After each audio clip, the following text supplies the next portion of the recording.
everything right. Amazing. He did. He was able to actually recover from some early events from Centaur and actually returned the favor. Like, he controlled the map, especially towards bottom side early. And from Junkos, I wanted to see more late game decision making, and the whole team was clean as they can be. Yep, So, and 2-0 for G2. Yeah, I think many fans are going to be very happy. They looked at this roster and they saw this could be the new European super team, and to have some of the star players like Jankos and Berg step up in this kind of an environment, definitely what fans want to be seeing. Great stuff from them. And now for our final game of the week, we have Misfits Gaming going up against Splice after reaching the summer finals and having great success on the international stage. Misfits are now looking at the European throne. And so far, it's going pretty good for them, I would say. And I'd like to open the floor up to my analysts. I know you guys have been talking about this a lot. Are Misfits the best team in Europe? That is. Yes. You agree?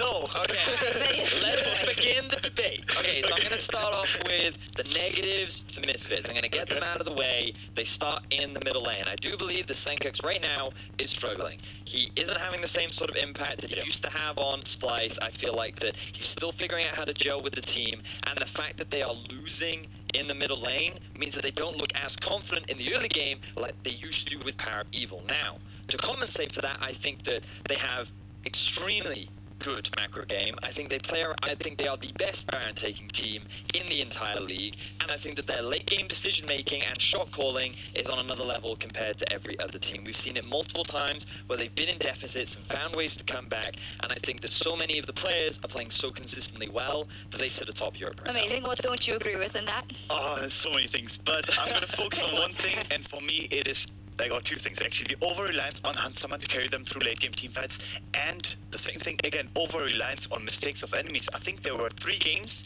that they could have easily lost. I think against Vitality, they were down early. They could have easily lost that game. Against Fnatic, they could have easily lost that game if Fnatic just was able to close out in a 5v4 situation.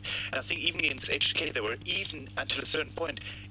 They are not consistently beating teams in the early to mid game. I want to see more of that for me to think that they're the best team in Europe. So logical question. If they're not the best team in Europe, who is that according to Maurice? Vitality. Yeah, right. I thought you were going to say that, and I think that is because you think that in the early game they are more proactive and they play the way you like to see it played, which is action-packed. But maybe that's not the style Misfits want to go for, and they're still winning. I'm a control jungler myself, obviously, but so I don't actually mind this late game slide because obviously, like in Origin, whatever it is, I have this going for me, but I want people to actually want the win and take it away from the enemy instead of just like, yeah, just...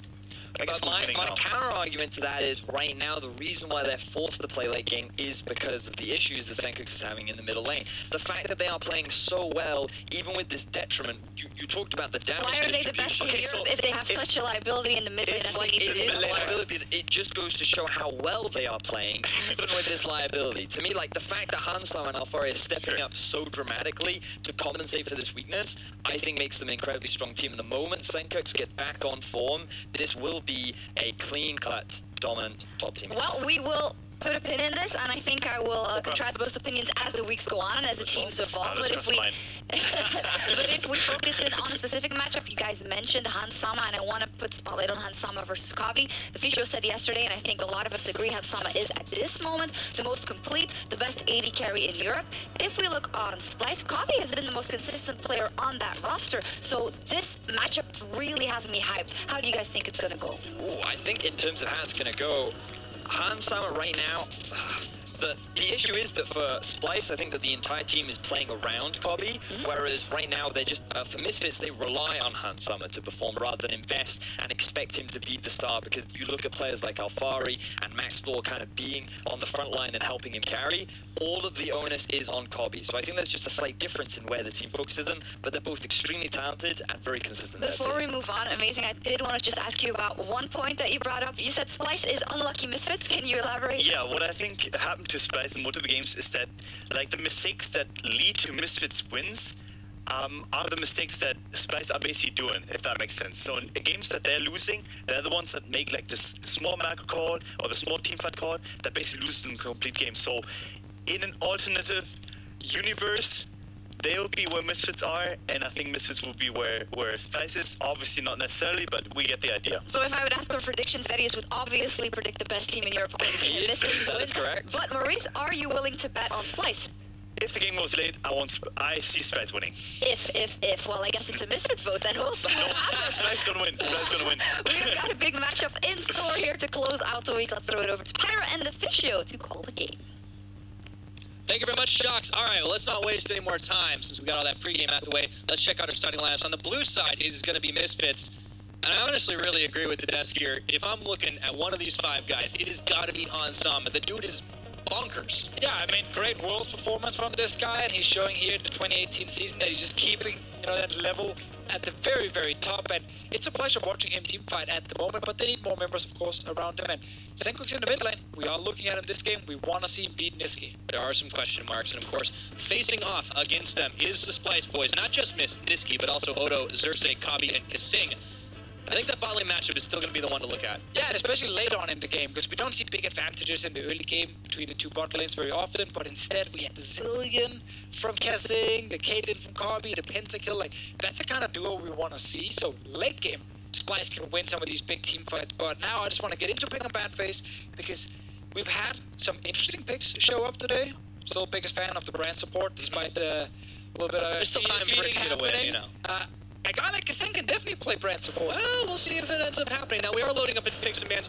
We saw Peter Dunn on the screen just before the pick and ban started, and he had some things to say about their draft yesterday. He said, it was the worst one he's ever had in his career up against G2. Unfortunately, 8.2 meta from scrims was vastly different than what ended up happening on stage. No way to win with that composition, and G2 completely outdrafted them. The next time it's going to be better. Well, it's time to put up or shut up. I think he overreacts a little bit. I think the draft from Splice could definitely have won the game. I'm not saying that I think it was the greatest in the world, but I don't think that was the main reason they lost. Instead, they actually got caught out quite a lot towards the late game and ended up always losing a member just before teamfight started, which was a problem for Splice. That's the unlucky that it made. The unlucky fact is, this guy just died, now we play 4v5. That's what I always tell my teammates when it happens to me. Dude, Far did the same thing. He pulled a Pyra. He walked it. Is that what we're calling? He died in the late game. He said, game is over, boys. Fnatic felt confident walking in 5 members to finish the game, and then Hansama stepped up and won the entire team fight and won the game. Yep. And Senkuk's as well was actually good in that fight. Far even was cheekily saying he did that one on purpose. All right, exactly. Let's zero in on the bans. Because we got a Zero and a Rise off the table. We got Caitlyn and Kalista off the table. We also have the Zoe being a rose. So 3 mid laners that Sejuani hadn't mentioned either, but that gets backseat and nice little hover. Taunting Odamne also wrote on Twitter that Maokai was useless. He hates playing that champion. Speaking of Banfay, it's all about Twitter, man. Okay, so it's a first pick Galio for Misfits game. There's still card more here for Kabi that he can grab if he wants that for guaranteed late game success on the side of Splice and a good rage break power spike, but you gotta be careful then against champions like Galio and Camille potentially, or a Job and Galio who can dive onto the back line and AD carries without any jumps, can't really get away from it, and that's why I think it is a wise decision on Splice's side to say Tristana instead. She does have a jump, and then she can actually heal for herself. Yeah, Kabi has played quite a lot of AD carries for having only 5 games so far in the spring split, and Tristana's one of them. First time he's playing a champion more than once. Yeah. So far in this split. Let's see with the next one. Zac has become a highly contested pick. With or without Sejuani available. Right, yeah, we've actually seen him picked also when Sejuani is banned, but his gank potential is very high, and then in the late game, of course, with his ulti, if he does connect to the back line, he can use that to swoop someone back, and I think he's a strong pick, especially for late game team fights. But Javan is still fine, or you go later down, or you go further down the jungle pool, and there are picks like Jax in there that we've already seen some success. I'm happy the Scanner kind of died instantly after it was picked up, because I'm not the biggest fan of it. Gave it an attempt, yeah, but what hasn't died this game, the Tom Kench was left up and available. Oh, It's paired with the Kog'Maw, so that is a really safe, really scary late game. So Corki here was the one I was kind of looking at for Niski. It is one of the choices against Galio, because Corki with the strong scaling doesn't really get punished early game by Galio, and he can just kind of sit in front nicely into the late game, and then running a double AD carry comp against what now is typically an AP Galio is very effective, because if Galio is trying to taunt you, you can kill him very fast. He's not as tanky as he used to be with the new builds, and double AD carry can work really effectively against it. Misfits were happy giving or allowing Splice to potentially ban the Jarvan. They didn't grab it early on because they wanted to secure a very safe, strong late game bot lane. for themselves. I like the Camille ban. Already mentioned the Jarvan Camille combination, and also, sorry, the Jarvan and Galio. Same thing with Camille Galio. Dive the backline, keep them in place, smack Galio ult. I think Spice on their side could decide to ban the Jarvan here away from Maxor if they want to. More. The Braum is also removed. Because won't have a chance to pair that up with Kavi's Tristana. And we know he can play Zillion. Plank ban. Yeah, we do know that for sure. We saw Kavi going crazy when he was given the speed boost. Ornn is still available in this draft. We've seen him still banned away despite some of the nerfs to his W that happened here on patch 8.2. And with the GB ban, I think that is a safe choice for Ramnan. Up in top lane here with Afari, he's been playing a lot more carries recently, but he can just grab Cho'Gath if you just want to go tank versus tank. Be happy with that and say, listen, we just need a super strong front line to protect Hansama behind us. That will be fine for him. Now, if you want a bit more split push pressure, is also available. Yeah, well, with a couple of seconds still eking it out, Misfits certainly thinking about that one, and makes a lot of sense. Locked in for Alfari, and even Mickey can't resist trolling Odawa. Now, this Ornn can be subbed down to the support role. Support Ornn is still available or viable, meaning Oramne can counter pick top if he wants to. Jace is on the table if you want to try and grab that one and see if he can shut down this now here. But we're still waiting for the jungler. Taunting everyone with the Skana, and there's the Jax we talked about earlier, still being one of the strong picks available. Alright, so that's locked in. Now, all that's left to answer is do Splice. Give me Brand, come on, themselves up. You're against a Tom Kent, it's perfect for Brand. I mean, it's risky. It is. Zillion is over. But Zillion is definitely more the comfort level for Kasang. Yeah, for late game, Zillion is definitely perfectly fine. If you want to try and win lane a bit harder, then Brand is there for you. Janna also available if you want another range support that can try and disengage against the Jax. But it's Zillion. It is Kasang, and that means it's Zillion. Okay. So looking down the line at the composition, Splice, you talked about double AD carry, you talked about a fair amount of pressure, a good balance with the tanks in the top and in the jungle. You got the Zillion ultimate, means that you can have a little bit of fearlessness if you're Kavi. But for Misfits Gaming, that is a very scary late game. It is, because they have Hansama, but I'm looking at Gnar and Galio and saying against double AD carry on the other side, they could struggle late game. Because they will build some damage on their side. They won't just be full tanks who can sit in front of an AD carry for 10-15 seconds. And these AD carries, with the Zillion behind them to protect whichever one is getting caught, I favor that in the late game. So I think on the side of Misfits, I want to see the proactive Galio. The Galio who's forcing plays. On top side, they have a Gnar sitting. They grab for Alfari instead of taking a Cho'Gath. That is a lane they can look to try and play around if Ornn is pushing the Gnar down to his turret. Well, we have talked a little bit about Senkook's struggles on this team. Let's see if he's going to be able to turn that perception around on this Galio early on in the game. But this is where Senkook will shine. He's very good at playing these mid laners, where it's less about him being the carry and more about playing around the two side lanes where Hansama and Alfari, the main carries of Misfits, are sitting. Yeah, all about them roams too. All eyes will be on Senkook. So where he decides to go on the big gargoyle. For the Splice boys. Let's see what they can do in this game. Sitting at 2-3 right now is a hard-fought loss they had against G2 yesterday. A really rough one where they were knocking on the door over and over again for them to come back in and shut down what a lot of people are looking at as being the, if not one of the top European LCS teams here in Europe. That would be a massive boost to their confidence. Here at the end of week 3, it's the final game. We're loading up onto Summoner's Rift one more time. Let's see what Misfits can do with Galio, Jax, Gnar on the top side. Try and see if they can control the scaling Corki. And of course there's Ornn in lane. On patch 8.2, Ornn lost the ability to be unstoppable when he uses his W, the little dash where he flies away. So you can CC him and lock him down when that happens. It makes it a bit easier to try and shut him down early. That is one of the options for Misfits on their side. Maxwell yesterday ran Spellbook on his Sejuani, swapped to TP after the early game was over. Didn't get to use it very effectively for himself and had to go back to Smite later, but it was a very interesting strategy from Misfits' side. It does seem like in a lot of ways Misfits are one step ahead of most of the competition, if you will, and I think that's a large part of why they found themselves here at 4-1. I mean, this is a team that's really impressed, that is, made some changes, but for the most part, maybe side grades. I mean, for now. Senko's definitely not as much of an impact as Power of Evil, but Yeah, I mean, instant side grades, and then according to Misfits, upgrades down the line.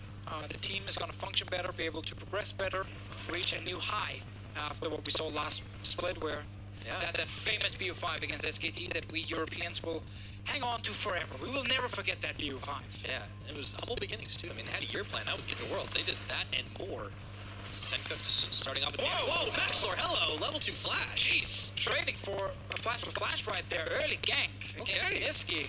Man, Can he return now? There's a TP on Niski's side. No claims to get out of a taunt from a Galio or stun from a Jax. Sengox can flash taunt towards Niski, and then suddenly there might be a kill for Misfits if they return gank. Spice can just ward around mid lane, already have 2 wards placed to try and protect Niski. yeah, definitely gonna need it. Now he's pushing forward right now. We talked a little bit about Senko's struggling, but yeah, Niski, I feel like he's had a bit of a rough go of it up against the pool of European mid laners after he's returned from NA.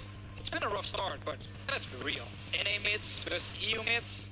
EU mids will always. Yeah, he was playing on easy mode. There you go. Now he gets against real mid laners, and then NA takes some of the real mid laners and basically a bunch of EU mids in NA anyway. It's the circle of life. Luckily, we have enough EU mids that there's room, or there's enough to fill up every team in the West with EU mid laners. Just about. All right. Now, much has been made, of course, of the 80 carry matchup, but of course, when there's a Kog'Maw in the mix, we're going to be waiting pretty late into the game before that really becomes the big story of the game. So we'll talk about that a little later. I want to see what else Maxlor does, because anytime you open up a game with a level 2 flash into the mid to try and get that kill, he's got a game plan in mind. Of course, I mean, he hoped to get that early kill. He had to start a red buff, get instant level 2, and then go for the play. Bot lane, meanwhile, a range support versus Tom Kench obviously means that Xing will try and win the poke war, but you gotta respect that damage coming from the Tom Kench Q. If you get hit by a few of those, it does hurt quite a lot in return, but it is in favor of Spice right now with the push. Mainly though, you pick Zillion for late game, not for early game. You want to get to the point in the game where you just perma speed up your AD carry. That AD carry runs forward with 5-6 items and just shoots everything in the face. And when that AD carry gets caught, you Zillion ulti him, and he gets pentakill. That's how it works, Pyre. It's a pretty simple game plan, and it worked out pretty well for Kabe already, and this is why it's so hype. It's, Hans Sama, one of the greatest AD carries we have in Europe right now, of course, against Kabe, the first pentakill of the season. But before this bottom lane gets too explosive, I want to go back to the jungles for just a second. Maxlor, he had a pretty proactive start, but Xerxes has also been very proactive for this Splice team. It's a different kind of Xerxes, new haircut, and all of a sudden he's a new player. He's been trying to play more around his laners, which is what you can see with the high jungle proximity to the left. But as you can see, with kills plus assist, he's very far down on the jungle list in Europe. He's not getting a lot, but he's mainly there for just potential counter ganks, add security, set up vision, and he's not the guy who's snowballing a lane, and that's never been his style. He's always been very focused on scaling junglers, where he values his own farm above his laners, and it is fine if your team can then consistently, survive laning phase without you being very proactive and ganking for them. But sometimes with this Splice lineup, especially in the mid lane and also in the top lane, we have seen Oramne and Niski get punished early game by other junglers, where Cersei was not there to help them. That is true. It's definitely against the natural tendencies, but he's on this champion, Zac, that we have seen be so crucial, so critical to trying to make some early game plays. Of course, he's being zoned out of his own jungle. This is something else we've seen today. Zac's getting He gets the pretty much Mondo. aggroed on. Yeah, he's going to pick up most of it. So Maxlor gets out scot-free, but doesn't pick up too much for his trouble. And there's all the TPs. Some of them spellbooked, some of them not. Yeah, 4 TPs for Misfits right now. Cannot pick 5 because Maxlor went with press the attack, which is the normal go-to choice on Jax, where it's all about landing as many auto attacks as possible on your targets. Can be hard to utilize it in team fights, where typically you get just a few hits off and then someone has already died or jumped away. But in this case here, we got double TP bot lane, as we see so often. On the other side, I will assume that Xing, you can't see it yet, but he's probably running Airy, seeing as it is necessary if he wants to build Ardent Sensor in this game, because then when he speeds up Copy, the Airy applies, and therefore also procs the Ardent Sensor onto the AD carry, but I will remind you guys about that later, once he completes it, and we get all the runes on screen. Ardent Sensor. Something we hear a little bit less these days than we used to. That was a fun meta in the last year. Was it? Yeah, okay. It had its moments. It also definitely was. It had too many of its moments. That was the problem. About as many as we have stopwatches. Towards the end, we were like, okay, we're done with Arctic Sensor, let's move on. And then we did move on to stopwatches and spellbooks. And everything else. It's a very magical meta right now. Senkook's finding Niski. Xerxes as well. It's a lot of damage being dealt, but Maxler's looking to come in. He hops, he gets the leap strike, and the counter strike. That's first blood. Over to Senkook's. That first gank from Maxlor put that flash on cooldown, and for Niski, it's just ready in like 2 seconds from now, so he could not get away. We asked for a return gank, and we got it towards the mid lane. So advantage over to Misfits. Can they now unlock this Galio and his ultis to move either top or bot lane to make something happen? Bot lane, you gotta get through a stopwatch on Copy and a Zillion ulti very soon. You can't focus on Kasing though, especially early on. I mean, you can try and take him down. That's true. Still 3-6 right now. Copy will get that level up, but Kasing doesn't have it yet, so he won't have the Chrono Shift. Let's see if they can get something done. Now, the Jax is going to be making a trip down bot. However, there is a deep ward there. They're going to know that he's on Krug camp. Let's take a look at a replay while we're waiting for it. Started pretty innocuous. They got the knock-up and the tongue. Smack, not a whole lot for him to do. Seeing as he's missing flash. Zersa is here around him, getting jungle proximity up. Sadly, he can't really help his mid laner who's sitting with just a few seconds on that flash. He's probably spamming the flash key at this moment, I don't know, Pyra. That was a long moment. And at this moment at the same time, but he's still spamming that flash key.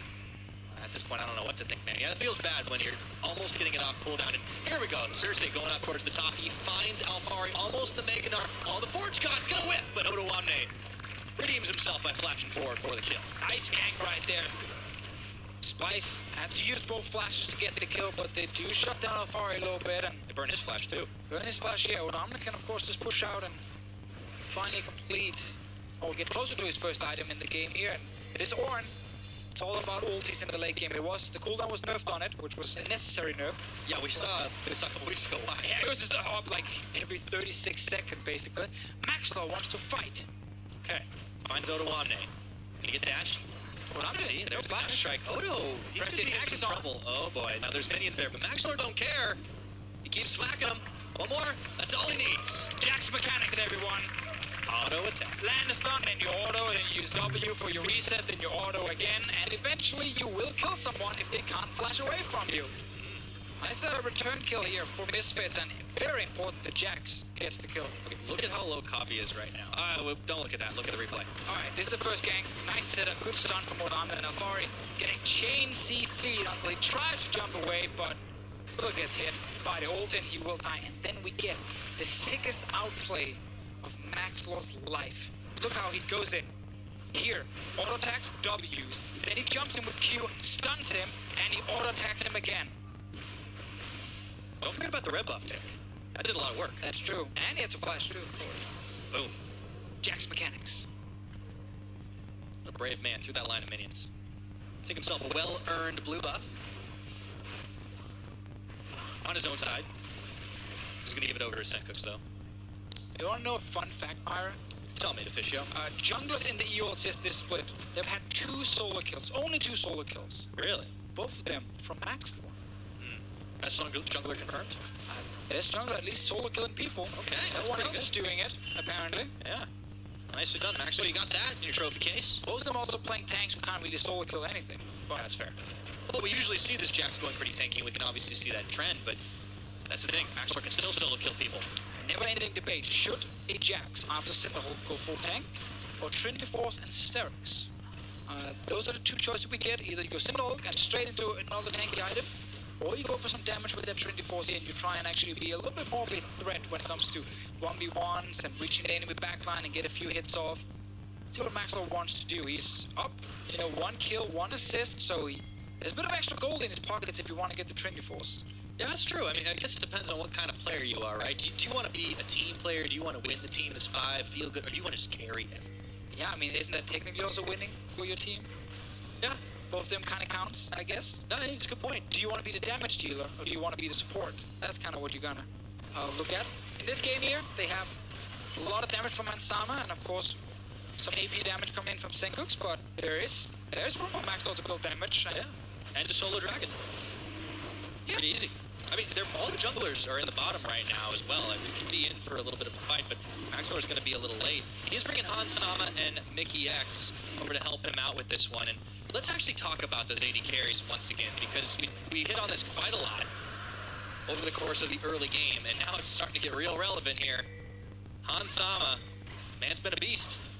He's been fantastic in late game team fights, 100%. So is Kabi though. Kabi, same thing. And Kabi's lane phase with Sing has been fairly solid, at least when it comes to trying to gain some early advantages. And it's been the best lane for Splice, bottom lane. It's been where most of their wins have been coming from.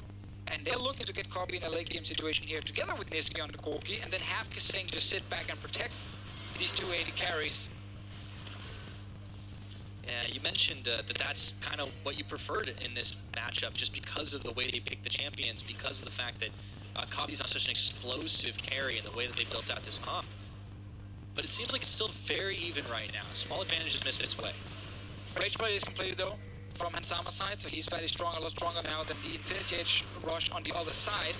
Let's see if they can do something here with Amna. He's safe for now. Insta-flash. Also before though, with that Infernal Drake, when you have Galio mid, you don't even have to pull off the ulti. You just go out of vision. And the enemy team is like, okay, good old bot lane. So Splice just has to constantly allow Misfits bot lane to push first because Senkus goes out of vision. And then you go for Drake. And what's happening here? Well, Mickey X is swallowing up Sama. That's what's happening. As the Forge God gets a little extra damage, forces the lane. He still gets hit by it. Oh, that puppy's getting toasted. He's going to have to walk away. Make it flash to AD carry. Flash to him. Too far away. Otherwise he would have done a little bit. But I wanted to talk more about that mid lane, because we talked about Senkux and his need to be proactive on this Galio, or his ability to be checking in other lanes. The threat's been there, but we haven't seen him make those big ultimate plays to get involved. Yeah, not just yet. Haven't used it just yet. Did he find an opening top list everywhere? Maxlor? Okay, there's the stun, the auto. Got slowed down. Does he have enough damage to kill the Sing? I don't think so, but Mickey X is going to save his life, and he licks the support from Splice, and now it is going to be some stopwatches, but a whole heaping helping of damage. Misfits for the dive. Cersei coming in a little bit late, and there is the Hero's entrance. Let's see if Cersei is going to be able to get away. He avoids the taunt. Great tower dive, though, from Misfits up top lane here. They first used Maxwell to tank it, then they reset it due to the Devour from Mickey. And while he almost died, he still has stopwatch ready to further reset the tower aggro if needed. I like the play. Jump kissing first. No stopwatch on this guy. Get him to use ulti on himself and then switch over to Kabi when you can. Mickey, make sure that Maxwell doesn't die. And now Mickey's tanking it. And use, of course, the extra HP from shield coming in. And in case he almost dies, stopwatch is there. But realize he actually could just walk away from this one. They do not get a kill on Cersei, but they will get the turret now. Nice aggressive play from Misfits, using the advantage with the Rage Blade. And, of course, Maxwell's Jax. And that's the end of all that would happen earlier on with Sama and Mickey coming up early to the top side. Good coordination. Like week one, we saw Misfits trying to make some of these plays where they would tower dive early game, and the coordination wasn't there, and G2 punished it. But this one here, perfect tower dive with the resetting from the Time Kench and the Jax. We're starting to see the coordination coming in. Maxlor's going to win the Smite fight. Easy to do when you're up against an AD carry.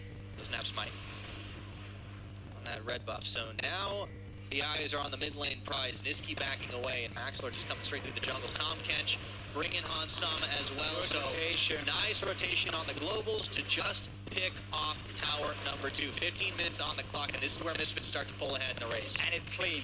We always talk about the 4 TPs and how hard it is to play against if it's utilized properly. We're seeing that here. Constant pressure in the lanes. You're never allowed to sit and recall without losing something.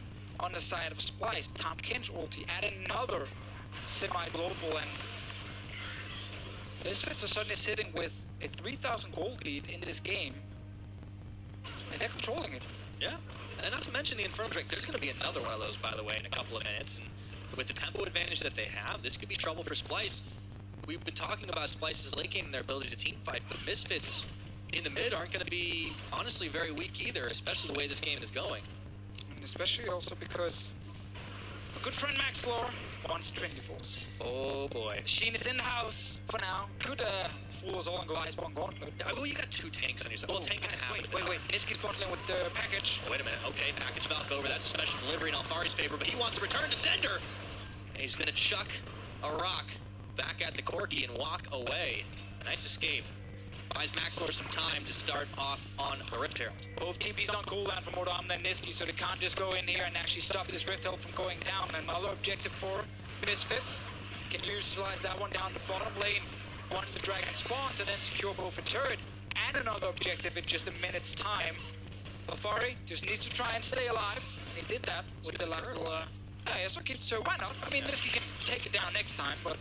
And then Nara's starting to do some pretty good damage too. Those 2 kills he secured up earlier on the top lane allowed him to complete the Black Cleaver. He's definitely starting to hit a little harder. Splice finding their territory a little shortened here on this map. We do have Kasing currently sitting next to Copy. We'll do that the entire game long. What you can do now with the new support items, where you don't have to buy the Sightstone itself, is you upgrade your just do your Frost Fang. So just get the first upgrade. And then when you get the quest item completed with the 500 gold, it turns into, of course, the new Sightstone. And while it only gives you 3 charges on Eye of the Frost, the item you're sitting with now, that's fine. You don't have to fully upgrade it to get the 4th charge and a bit of extra HP, a little bit more AP as well. You can actually now rush towards a real item while still getting wards. And you don't have to spend another 1,000 gold on upgrading for a Sightstone. So at this point here, he can rush an Ardent Sensor, or Mikhail's if he thinks he needs that for one of his 80 carries, and still sit with a discount Sightstone. Frees up the wall of the supports. It's just good, because then later you can fully upgrade Eye of the Frost and spend gold on that, but you don't have to do it at first if there's something important you need. Now, what do Splice need right now? I think towers might be a good answer. Yeah, but in order to get the turrets, they might have to win a fight against Misfits, and you can see all 10 members around mid and bot lane looking for a potential fight near an Infernal Drake. Just shoving the waves back and forth. They might be keen to start this one off. They do have a lot of damage. It's double 80 carry comp. Sadly, Kaseng did not get to finish his first item just yet in this game here, and Misfits are just controlling the mid lane and top because they have TP available on Senkuk's side. FTP on forward. Oh, look at Cersei. Okay, Kaseng going forward, gets the stun up onto Mickey X. Cersei forcing the flash out of the Misfits support. He's hop back out. Copy, dodging the tongue. A couple more auto attacks. A lot of pings flying. See if they can catch on to Niski. No, here's the call of the Forge Gods. Going to catch up on Summon. The knockup is going to land the Tom Kench way. Spits back out the Jack. Let's see how this fight's going to go. Copy around the side. TP's almost completed. And here's entrances coming in. Short range for Senkooks. But the chase on to Otawame and Maxlor is going to pick up the first casualty of this fight. And it looks like the last. Oh, the engage was pretty good here from Otawame. Brought the Tom Kench here to save the day. And then suddenly Splice could not get onto Ansama and actually kill him, despite him dropping low. Niski, look for Maxlor bot. He is one of the many TPs. Yeah, nearly got pincered there. 1 TP getting spent. Niski trying to retreat back with the rest of his team. Might need that blast going pretty quickly. He's got the Kasing ultimate on top of him. Is not going to need to use it, but he does burn his flash. Senkooks trying to go far forward, and Cersei brings Mickey and Senkooks together before he pops his way out and tries to dodge away from that living artillery. Misfits just packing way too much firepower for these Splice boys. Fernald's still alive here, Pyra, but now we get Maxlor with the Rift Ult in mid, and then the team can go back and secure the very important Drake for the late game. Splice, I like the fact they're trying to fight for it. They sadly are currently not sitting with enough items on their 80 carries to really be a huge threat against the front line of Misfits. If they can stall the game, we'll get that later. But it is now Misfits getting another Infernal Drake. Yeah, that's trouble for Splice right now. 2 Infernals given up. It really hurts. And we're getting to that 20-minute mark. It's a big bold advantage, big dragon advantage. Let's see this fight again that led to it. Yeah, I like the engage here. Of course, Mickey can try and save Ansama at first. And now we gotta look. Can anyone from Splice dive onto Ansama? Odama tries with the flash, but Ansama escapes, dodges around here, does not get stunned. And then Odama is all alone in the backline of Misfits. And meanwhile, his own 80 carries. They're obviously playing the game where they're just hitting whoever's right in front of them. And Avari stayed alive. Yep. Smee type, can someone focus the squishies, please? There's a lot of damage dumped onto Mickey X there, and he persevered through all of it. Sadly, if you are playing a Corki or Tristana, it is difficult to jump through the enemy team and then hit the enemy 80 carry. Can happen if you can do it, but you're probably gonna die. You're probably gonna die for it, then maybe it's not worth it, or that 80 carry's out of position, and then you find him and you punish him. Also a possibility. When you have a Zillion ult, you can do it. Be a little bit more confident. Didn't get to see who Kasing used it on in the last fight. All right, here the Neganar. Some nice shots on to Otawame down bot side. It's only the 2 towers Misfits way this game. Splice haven't been able to find too much of anything, and they're losing ground around the Baron pit. Wards littering their jungle. They're gonna have to clean them out. Bot lane Tier 1 turret is the only one remaining on the side of Splice. They've not been able to take down a turret on the other side. Alfari with the Black Cleaver will just keep sitting down here and just keep poking on Oramna. And he can't really die 1v1. Niski might move down with the TP, or we move down with the package and then TP back to a fight. But Misfits should be aware of that. If they see Niski missing for 30 seconds, they can call he might be bot lane. And at the moment they're controlling the map. Maxlaw is hiding in here. Could try and go for a dive. Misfits might just do that. They look to close these jaws around the Splice team, and here is Maxlor. Hopping out of his opposite numbers. Xerxes gets the hop away. He's fine. Game's up. This is normally where Misfits are so good at controlling around Baron. They take almost no chances when it comes to setting up the Baron, and if they don't take that 50-50 which the other teams go for, they make sure to always then take the team fight instead, get out of the Baron pit and force engage, or they make sure to stop the enemy jungler from getting into the Baron pit in the first place. It's a safe setup, it's a clean setup. This is what this team is able to do. They're well coordinated, and it doesn't seem like they've had too many troubles with the few roster changes they have made. A lot of the cores there. Of course, things are a little bit different for this team, right? Like, they used to rely a lot more on the damage coming out of their mid laner, but things have definitely changed a lot. A lot more is on Hansama, a lot more is on Alfari. A 10% jump for Hansama compared to 2017 summer with Misfits here. Of course, the breakout for Hansama was in playoffs and during Worlds, but these numbers are really, really good from his side, and of course Alfari playing more of the carries on top side. So Sincox is not doing what Power Evil did. That was supposed to be like the main damage dealer. Right. Things like Orianna, Syndra was being played a lot. Sometimes it was relied on. I mean, during the regular season, it was almost a crutch, but then they changed things up quite a lot come playoffs and Worlds. And now with the Senkoks, they have a player who's very good at playing things like Galio, Talia, these kind of things. Man, we saw Aurelion Sol already today. Aurelion Sol could be another one where it's all about snowballing the side lanes. Still think we're going to get some games where Senkoks will be the main carry from the team, because the damage percentage doesn't always tell who's performing the best. It just shows which player is dealing the most damage on his team. I mean, he's a different kind of mid laner for sure. Like, we used to thinking about mid laners as being these, like, hugely always carrying things, especially in Europe when they're making the flashy outplays. But Senkox is just kind of cut from a different cloth. I'm sure he wants to be the man who does He's all the capable of damage, getting who big deals all kills. the damage. I've seen some sick plays out of that guy over the years. Remember when he joined Splice? It was like LeBlanc every game. And I remember how we hyped it as if he didn't do something, the team would lose every game, and then he had the one quadra kill on LeBlanc. We probably showed that every single week for like 7 weeks. I'm like, look, he did it once, but he did it. Well, he was able to do it. And he did it on the side lanes, too. I actually still remember him being the Void King. Things like Kassadin and Malzahn all the time. That's where he really carried games for Splice. See what happens in this game, though, because the Galio performance so far been just fine. He's still building that AP build we see from most Galio mid lanes now. So again, it is a little bit more squishy compared to what we used to see. And if Niski and Kobe gets to 3 items, they can burn through someone like Sincox. Yeah. Alfari is going to be a little bit harder, and even though Maxlor is going for more damage, he's still got the Cinder Hulk. He's still going to be pretty beefy. But we've already seen a number of fights, a number of picks. Maxlor is really making his presence known in this game, so Splice, they have a lot to contend with up against this Misfits team. I mean, look at how little farm Splice are actually able to get on the map. They're not allowed to even look at the river. Their jungle camps will get contested every single time. Right there, great example. Thank you, Misfits. So Splice might get some of it, but they're not getting it without taking a fight around it, or potentially be forced into a bad team fight where Maxlor shows up behind them. It's very tough for Splice at the moment. They're looking for some sort of engage, but they get spotted every time they're in the jungle by the wards from Misfits. And we're just kind of waiting for Misfits to be strong enough to do Baron, or look for that one pick first. In the meantime, too, they can do more than just that. There's going to be a mountain break coming up soon that lets them continue to siege on these turrets. Misfits have definitely had all the objectives in their favor. And that cog might just keeps getting stronger and stronger. Getting all the good drakes for a team winning early game, that's for sure. Cersei and the rest of Splice now get a chance during this reset to go out, push the lanes for one, see the river, and then you get pushed back. And to his credit, partially thanks to his support, Kobe's got 2-level advantage on Hansama. But Tristan is going to be fairly strong. There's only 2 items. We want to wait for that 3rd item spike before he starts, really getting explosive damage-wise. But he's going to be the key factor.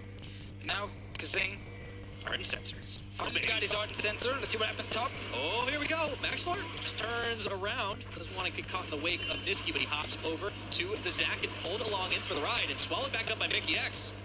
Well, that's got to be disorienting. Oh, Niski and Splice might look for something here. Kobe jumping forward. He's sped up by the Zillion. Yeah, but here comes Sencooks. Let's see if they can turn this around once more. Instead, both teams decide they don't want to take this fight. If you want to play the Zillion at home, you can put a few ranks in Q early on, but then you max the E first. That's the one you want to get to rank 5. Kasing is sitting there right now, so he can speed up his AD carry. Ardent Sensor is completed, and as I said earlier, because he has Airy, when he uses the speed up on Kobe, it does apply, and the Ardent Sensor will proc. This is a good move for Splice, though. After what looked like it could have been a chase, ended up being Splice opening up the top side of the map, opening up the mid of the map, grabbing some control back. So in one fell swoop, all of a sudden, they're controlling this side of the river, and would you look at that, they're going for the Mountain Drake. See if they can do something here. Splice. Feel more confident, looking for a fight. Kobe is strong at this point in the game. Be careful. Oh boy. Okay, Kobe's incoming. Force him back. Maxlor could still hop in for the steal. Don't know if he wants to do that. He had to burn his flash. Said he just takes the Blast Cone Express the other way. So Splice, sigh of relief. They pick themselves up the Mountain Drake. Deny it away from Misfits. Have some control in this jungle. Let's go.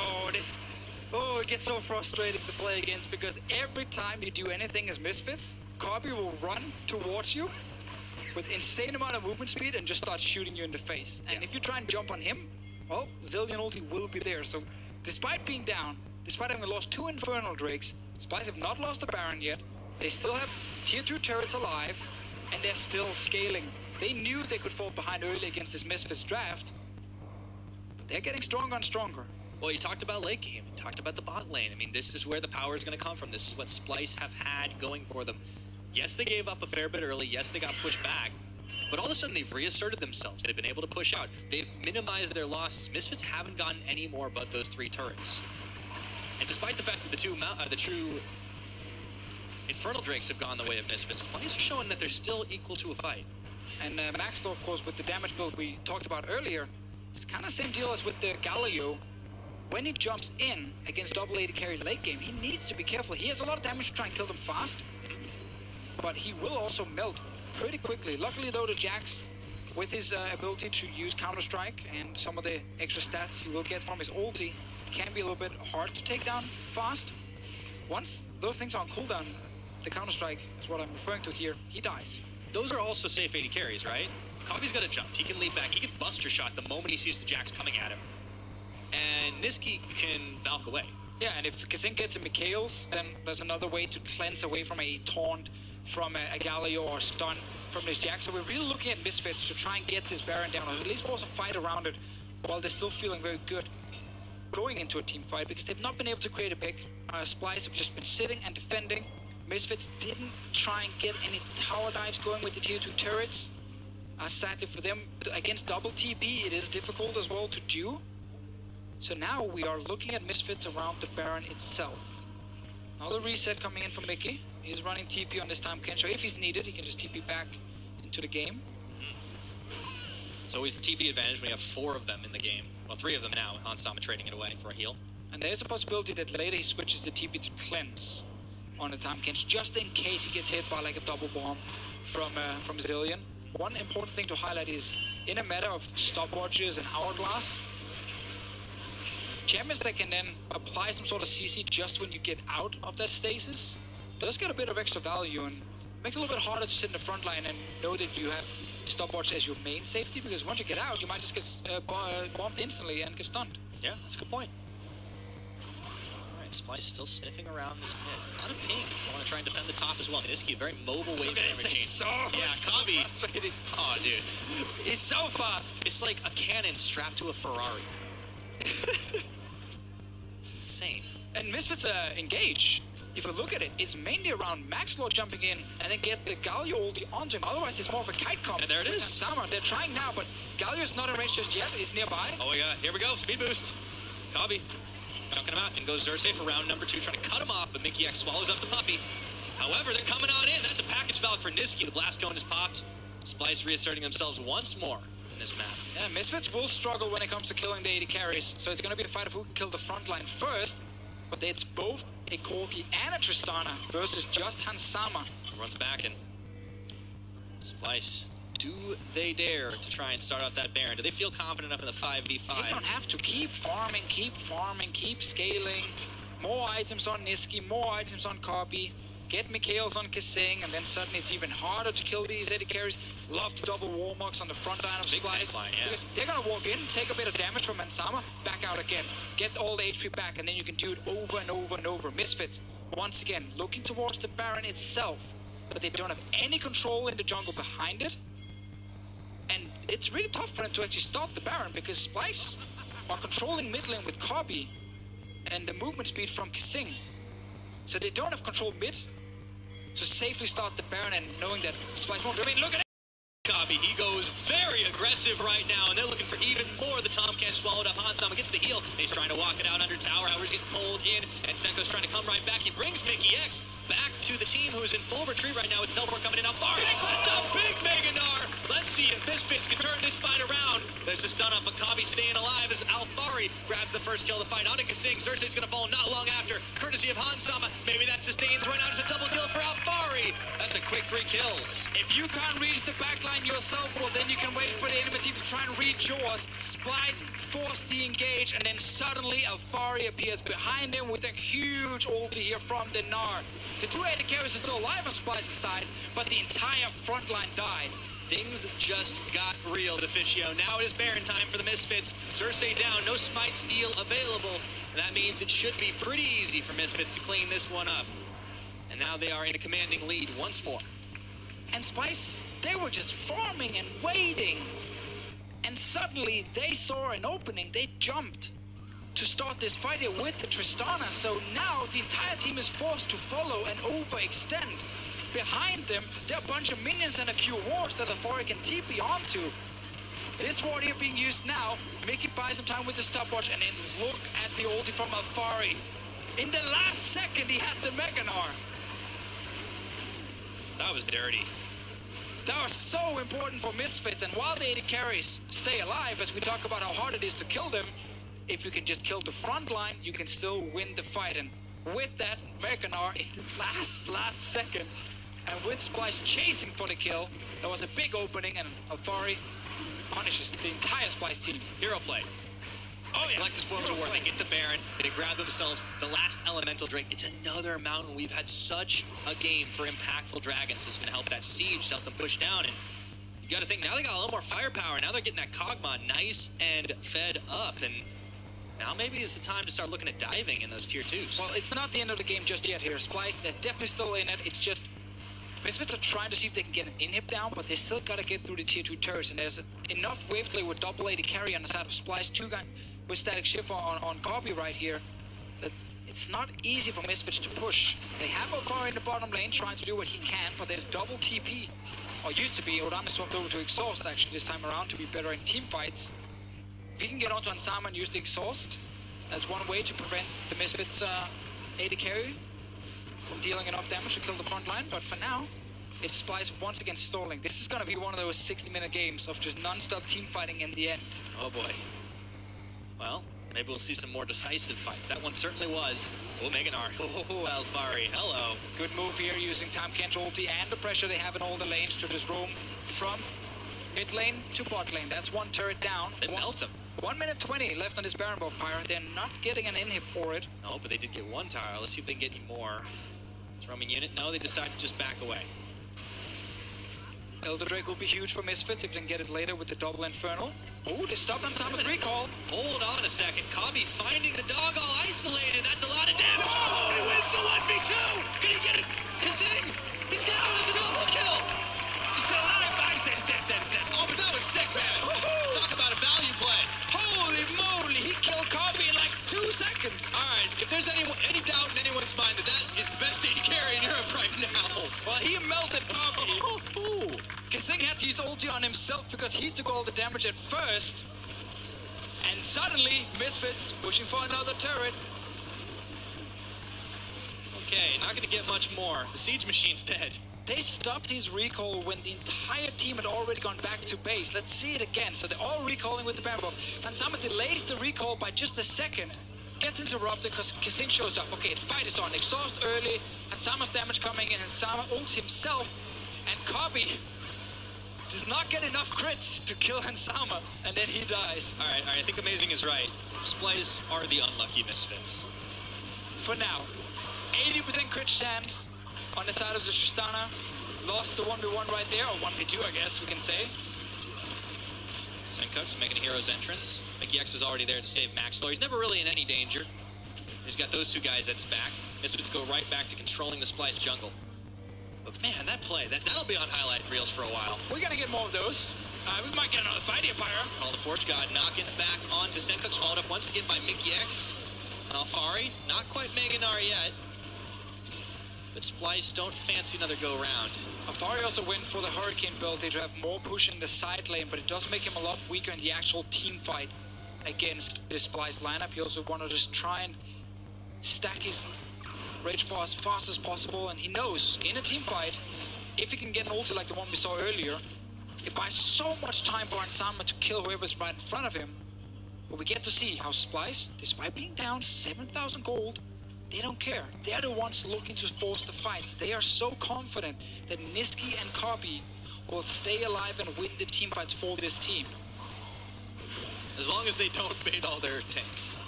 Yes. Don't overchase, for sure. That's okay. Because Senkuk's right now will deal some serious damage, but it's not what we see from some of the other mid lane mages that, of course, would go for the same kind of build as we see on the Galio Zerse. Just drop low, but that's fine. He's got the Warmogs. It's barely a flesh wound to Fishio. We might have to see more of their push 3 lanes from Misfits, then Tamkin's ulti to the side lane and secure a turret. You can do that very effectively until you start getting to the inhib turret, and then the distance between the lanes, it's so short that when you're making this old Tamkin's play, most of the time the enemy team can just move from mid to top or bot lane and still defend in time, but you can do it for the outer turrets. At least. Next big one though, Elder Drake. At the same time, Baron's gonna spawn too. Misfits have all the control. They should be able to secure the Elder Drake. It's huge for them, but maybe Splice opt to trade for it. I'm not sure. Well, right now they can't trade for anything other than, I guess, looking at where the objective will spawn. I wonder if this ward is just placed around the edge, so a control ward inside the pit will not see it. Definitely one of the goals when you place these wards and you know you're gonna get pushed out is you place them just around the small corners of this Baron entrance. So when you put a control ward in the Baron itself, it doesn't actually see the ward. In this case though, what you do is you activate your sweeper and then you check and then you kill the ward. It's pretty simple. Over and over again. Misfits shoring up their vision game for sure. Getting closer and closer to that 2 objectives spawn and the 40-minute mark. As you called, it will be a very late game, it looks like.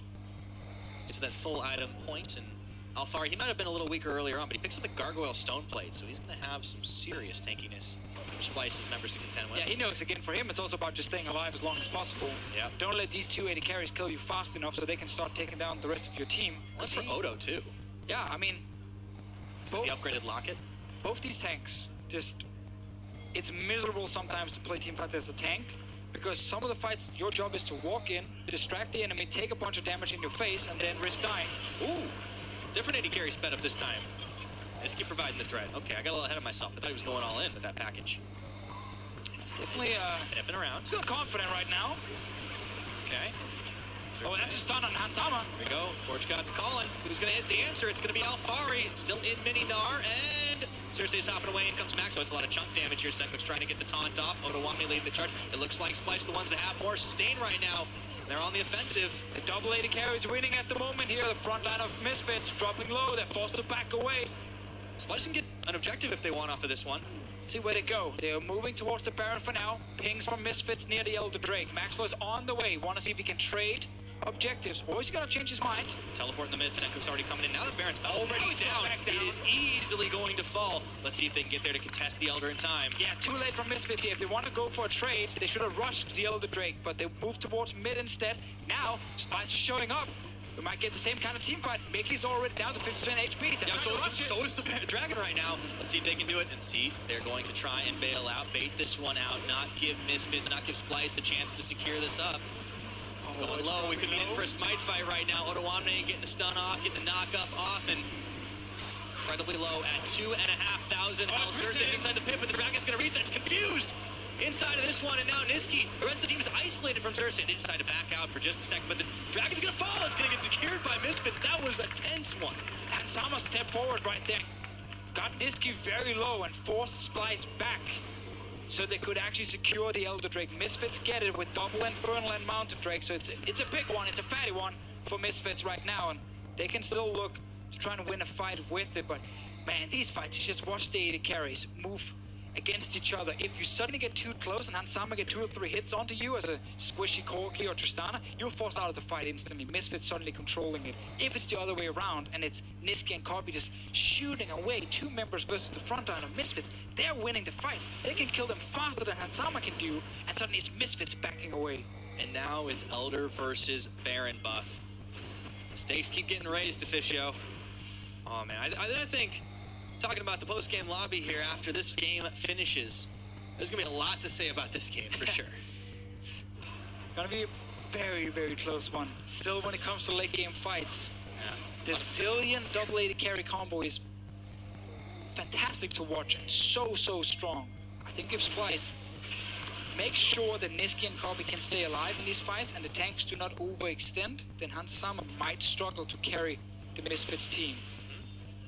And of course, in a game with Ornn, you're not just talking 6 items, you're also talking upgrades. We've already got 1 Molten Edge completed for Kabi. Another one possibly for Niski could come out later. There's always a little extra options there. We also got the Mikhails we talked about earlier from Kasing that we wanted to see. Just in case there's a flash torn or a stun from Max Lore. That comes in instantly from Kasing's side.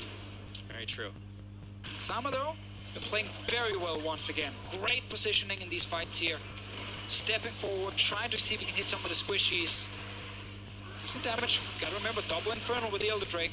And they've got the inner. It's gonna be the 5th tower of the game for Misfits. There's still 1 standing up on top lane for Splice. Now Splice looking to push in the Misfits members. Maxlor was around the side here. I mean, it's so close. Neither team really wants to take the straight up 5v5. Maxlor spotted. Niski on the chase. That's a lot of damage. Remember, we said this Jack's a squishy. We saw it right there. The Trinity Force Sterix build is great if it gets an actual 1v1 duel against something, if it gets multiple auto attacks off in a fight, and then the Sheen procs with that empowered damage from the extra base damage coming from Sterix. That's so rare you do that in a team fight in the late game as a Jax. Typically your job is to jump in, stun someone, get a few hits off, and then try and jump out again or run out and try and re-engage the fight later, because you don't have enough time to just sit and auto-attack things in team fights. You mentioned some of the members of Misfits on these champions could struggle a little in the late game. Jax is one of them, but of course, Senkook's Alfari on the Gnar, on the Galio, who are a little squishier than they might be if they were going for the full tank build. Now Splice, it's a 5-man going down by. Let's see. The 5-man red buff steal at 44 minutes. A classic. Ooh, whoa. Hello, Alfari. Did not want to face check that brush. The Forge God's calling once again. I don't think Misfits want to pick up the phone. Maxlor looking for an in around the side. Still, good positioning from Splice. Niski on the front line. Forces out the counter-strike. Kasing just sitting behind, always speeding up the AD carries. Allow them to rush forward and deal a bit of extra damage. Apply the Ardent Sensor with the Ares Shield coming in from that speed up. And Kasing, Kobe, and Niski, the 3 best friends on Splice, trying to take down what many, or some consider, the best team in Europe. Debatable with Vitality up there as well, but one of the absolute best in Europe. True. Well, Misfits did beat Vitality. They did. Fair point. But it's not always this for that kind of situation, of course. All said and done will happen way later on. But I'm really excited to see who comes out on top in this one. It's been such a close game, such a tight one. And Splice, it seems like they shored up a lot of weaknesses, but Misfits, they've been playing incredibly well too. And Maxwell's trying to be a split pusher now on this Jax here. See if he can actually get any sort of fight in the side lane, or if he gets a bit of time at a turret, he can also take that down very quickly. But it's tough because he's obviously not running teleport, so if he ever gets caught on the wrong side of the map, he can't help his team. And we know that Splice can chase enemies down with the Zillion speed up. Niski does not want to pick up the package. Interesting. Yeah. That's like my experience with German delivery. See what he's going to end up doing. Oh, they're fighting again. All the Forge God forcing the flash. Okay, Hansama though on the front line. He's the one. Turnabout's fair play here for this doggy. See if he's got any more. Maxlor, it's all buying time. Yeah, he finally gets to this turret here. Good damage coming in from Hansama onto Copy, forcing him back. And as we can see, Misfits are not winning the game currently based on just 5-on-5 team fighting. They're winning it by split pushing, by utilizing Tam Kench ultis, by utilizing a Jax jungle in the side lane. They're pulling Splice apart. It's all about those objectives. Misfits got their eyes on the prize. How far he goes Meganar. Hansama pops out of Mickey X's belly. That is just about it. They've got a couple of towers for their troubles. Maxlor, nice, easy take of the red buff. Back to top lane, keep split pushing. And another minute till Baron buff's active, or Baron is up, I should say. This is definitely then the value of going for damage on the Jax jungle. Once again, we might get some very cool fights around the objectives when they're live, but for now it's Misfits winning the last few minutes. Finally open the base of Splice. There is an open inhib in the bot lane. They know, however, if they actually go for any sort of push towards it, there will be a team fight starting. Yes, there certainly will be, but a while ago you predicted this is one of those 60-minute games. We have a big explosive fight, and the game is over. We still got 13 to fish, yo. And we still have some fights to watch and analyze. At the moment, we're still looking at what Misfits wants to do with the Elder Drakes still not alive and Baron spawning in 10 seconds time. We know Splice control mid with the double AD carry, and we know Maxlor wants to split push side lanes. Good thing that he's on top side, because of course without the TP he can't join for a Baron fight if he's on the other side of the map. Splice can start it though and just jump out and engage. Oh, the double control. They try to hide it. You saw that? He tried to remove the second one instantly, be like, no one saw this, but the camera sees everything. Our observers don't miss a trick, that's for sure. Splice weighing their options here, but meanwhile there's still a lot of push going on. Alfari, he's still on the bottom. He just goes Meganar. They want to force a team fight. Maybe they can wait out his Narbar. I mean, they can stop the Baron and they force Maxwell to leave this top lane and go for a fight. And the TP coming in now. But Amna's TP should already gone. Be here very soon. That was very quick. Yeah, that's a mountain drag. That's 48 minutes on the clock. And the Misfits, they're trying to pincer them here, but the teleport's going to come in for Otawamne. If he completes that one, they might be in for a fight. He gets taunted up for just a second. He's already down to half his health bar. Let's see if they can turn this one around. The Buster shot. Maxlor still doing the damage on the Kasing, but the Resurrect's coming in. And this is just a fight on multiple fronts here. Mickey is already down, and Hansama, Senkuk's chasing in, looking for Niski right now. Can Misfits do this? Getting the shutdown. They found 2 members, but they paid for it with 2 of their own. That was a 2-for-2. Fights everywhere. Maxlor on one side ended up dying against Kobe and Kasing. But then we got to see on the screen how the rest of Misfits could actually kill Otawamne very quickly, and then Niski right after. 3v3, Baron over to Splice. It's going to be very important for them to try and keep this one alive. Hansama incredibly low right now. There's no way for them to resurrect him. Kavi's going to get the kill. This is huge right now for Splice. Looking for more damage. Meganar, Alfari, Senkuk's trying to keep him at bay. Cersei comes in. That's a shutdown. Kavi's staying alive. So is Cersei. A hop away. Keeps Alfari at bay. Let's see if they can do it to finish the job on him. But that boomerang is still threatening. And they've got to back off. Alfari, the lone survivor of this carnage. Another very close fight here, but Kobe finally got the kill on Hansama. Let's see it again. We have Misfits coming from multiple angles. Maxwell behind the Baron. North, we get Alfari. South, we get the rest of Misfits. And we do see the instant TP coming in and then a punish onto Otawamne. But meanwhile, we have Maxwell and Alfari fighting Kobe and Kasing. Kasing used ulti on himself. Maxwell's now in a 1v1 duel. Ends up losing it against the full HP Tristana. So he goes down, but obviously on the other side, Misfits gets that kill onto Niski and Otawamne. Meanwhile, Splice are pushing right now. 15 seconds on Hansama, 20 seconds on Senkuk. Those are still some serious death timers. They're going to start with an inhibitor and not look to push their luck too much. Kobe's on the front line. He's hopping away. So, all said and done, it is Splice that break the inhibitor line. It is not over yet. Not by a long shot, Deficio. We're gonna get some more crazy fights here. Oh boy. Kobe versus Hansama, always exciting to follow. 2 of the best late game AD carries in Europe, and added Niski on the side for Kobe and gives him a small advantage, I guess, in the AD carry department when they're technically 2 versus 1. I suppose that's true. But man, what a duel. 45 seconds for Elder Drake. Maxwell's getting some more damage now. Tiamat wants to be able to push faster in that side lane. He knows his job is just to be a split pusher now on this Jax. He's on the bottom side sitting. Yeah, but so is all Splice. Oh yeah, there's a lot of Splice members. They're not going for him. As the rest of Misfits have arrived, it's going to be an Elder fight. Senkuk's is top lane at the moment. Always have to remember in late game team fights, the channel time on TP is important. Oh, got the Jax. Onto him. But here comes the cavalry. Mickey X, this time he's all alone though. So Kabi, the rest of Splice, they're jumping right on in. There's that gray health, but it's going to be melted through pretty quickly. Teleport's coming all the way up. Mickey is going to fall. Niski's going to get the final shot on the flash auto. And instead of the Elder, Splice were looking at the tier 2 down bottom, but this might be their chance. They've got a man advantage for another minute. So, sitting with the Baron buff still, should be able to secure Elder Drake. Max Lore, if he goes for a steal, he risks dying for it, and that could be crucial. Ari's here. They're still around. It's gonna happen to Narbar. What are they gonna do? 5 Pyra.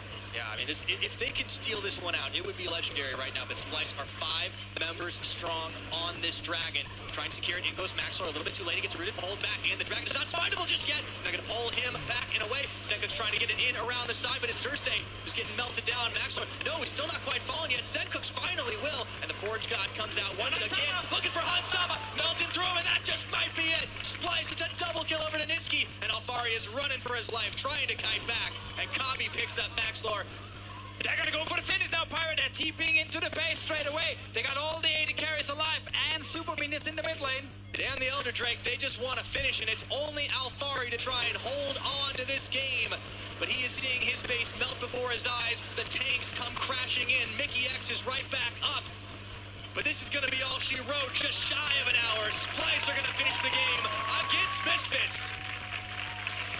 Great late game team fights from Splice. We kept talking about the scaling, the Zillion with the double 80 carries. Misfits, 4v5. Felt like they had to try and stop the Elder Drake, but that ended up just being a very, very bad decision from the team. They got punished, they died, and they lost. At that point, it's all about those little mistakes, and Splice, they could not be happier. They come away with a win in a hard-fought battle. They had another one yesterday, but this time, they get the W. Big smiles all around. This team, they value these late game comps so much. Misfits got some good early advantages. We saw nice movements between lanes to secure turrets. But when it came to then starting to play around Baron to get that big push towards the win, it got slowed down a lot. It got delayed a lot. And then suddenly we got too far into the game. 3 items on Kabi, Zillion with the Ardent Sensor, and max rank in his E. And then suddenly an 80 carry comes flying in your face whenever you try to do anything in mid. And what happens is Splice takes over the mid lane. And when you control mid, you end up controlling the Baron as well. And Misfits never found a way back. They didn't feel like they could win these big late game team fights. So they tried to split push. Maxlow was in that side lane multiple times. That's a harder game to play for sure. At the end of the day, win you the game. Tough game for Misfits. Fantastic late game team fighting from Splice. Super fun game to watch as well. Oh yeah, it was so tense for a good 20 plus minutes of that one, and man, what a ridiculous amount of damage they were dishing. Kabe, There's no happiness. was just annihilating people. Hold on, Nelson. Odo had a pretty good game. We gotta give him some credit. He's smiling, he knows, he picked the Ornn, his job was to be a front line. And Kasing's job was to put a speed boost on somebody and watch him go. Second time with the Zillion, second time he wins. Dude, who needs a meta? Kasing's got it. Overpowered. Absolutely. It is actually total win rate. It's super good in the Hey, late whoa, game. we didn't get a pentakill this time. I'm a little disappointed. Yeah, that's true. But that was 280 carries. I guess they got double kill and triple And then kill. it still counts? Heiner Pinta. Alright, so I can share it. For Splice at least it counts for now. Now the win certainly counts. These guys are feeling great. And once again in Europe, everyone seems to beat everyone. On a given day. Only Vitality sitting at number 1 now with 5-1. Misfits could have tied it, but they end with 4-2 here at the end of week 3. Splice improving to 3-3. But we've got a little unfinished business to Fisho.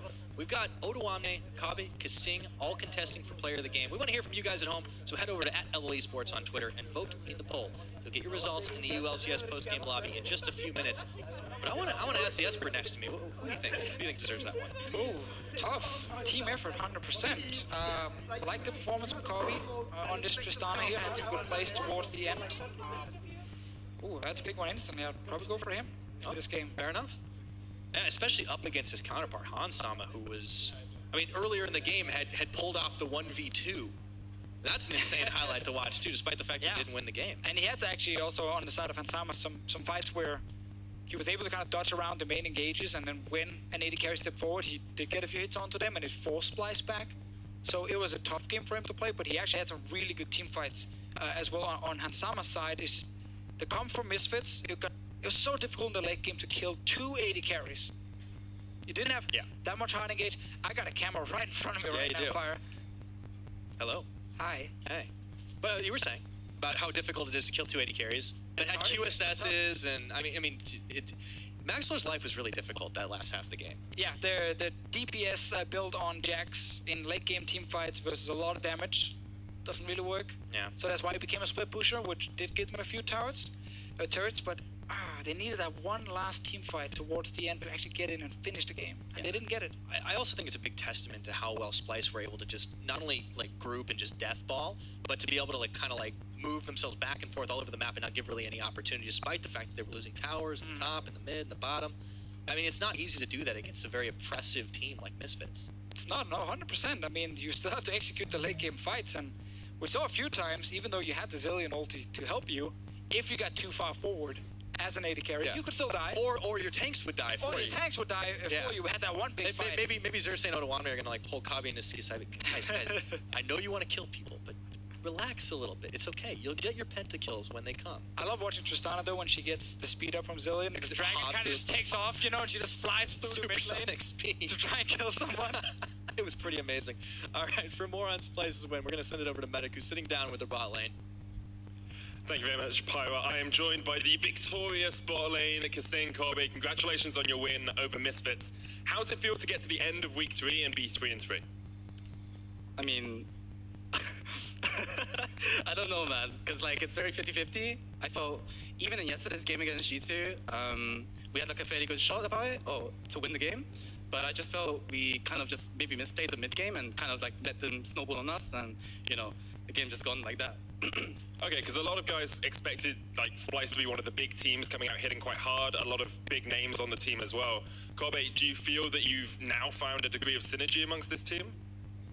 I feel like it's a lot better now compared to if you would ask me 2 weeks ago. It would be completely different, because it's like every new team, you have 5 new guys and you need to learn how to play together, and that takes a while. Like it can take a couple of weeks, a month, and I feel like we're definitely on the right track.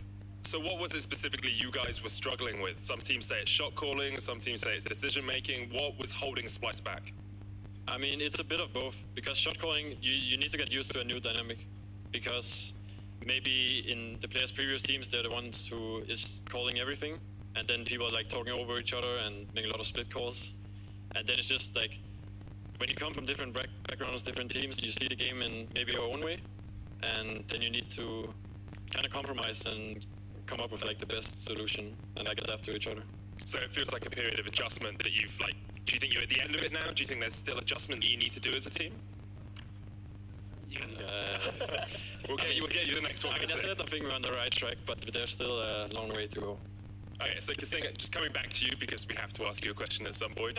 You've come back to the EU LCS after a bit of a break. You were with Team RB last split. How does it feel to be back on the stage here?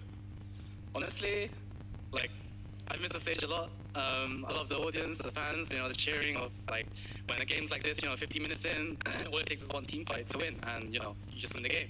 So yeah, it's just been great, man. And you and Kobe seem to be working really well as well. Like, it seems to be that the bot lane is where Splice play through a lot of the time. Late game, you've got the Zillion pick, which no one else is bringing out. How do you think that you guys are working as a duo? You both have to answer this. Okay. Well, I think we, like from the beginning, I felt it was going to be a great match, because we complement each other with like my weaknesses Kasing covers up for, and I want to say opposite as well, but it's not really the same case. So I think we just we have like I'm really bad. Yeah, it's just too good for me. I have better mechanics than him, but my weaknesses he covers up for. It's not really that hard, is it? Nah. So I've just heard in my ear, Kobe, I want to congratulate you. You were player of the game for that last game, so congratulations on that. Coming back to it, like, earlier on, we talked a little bit about why Splice were able to win after these long, drawn-out matches. Kobe, do you have maybe one word that would define why Splice were able to win these matches? Nothing. Makes sense to me. We're going to hand it back across towards Dracos for PGL. Guys, take it away.